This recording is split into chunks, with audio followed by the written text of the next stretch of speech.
वंचित बहुजन आघाडी पंढरपूर शहर व तालुका यांच्या वतीने विश्वरत्न डॉक्टर बाबासाहेब आंबेडकर यांची 135वी जयंती मोठ्या थाटामाटात शहराध्यक्ष राजाभाऊ शिंदे व तालुकाध्यक्ष दीपक माने यांच्या नेतृत्वाखाली आनंदाने पार पडली।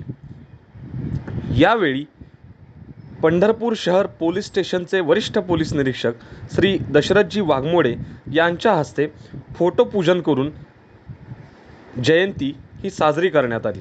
या प्रसंगी तालुका अध्यक्ष सौ लक्ष्मी नवगिरे, उपाध्यक्ष नागराबाई अभंगराव, संघटक वाघमारेताई, महासचिव सुनील दंदाडे, शहर उपाध्यक्ष बाळू अदटराव, कार्याध्यक्ष गणेश भंडारे, उपाध्यक्ष मुलाणी, कविताताई दंदाडे, मंदाताई वाघमारे, प्रवीण सरवदे व इतर पदाधिकारी व कार्यकर्ते उपस्थित होते।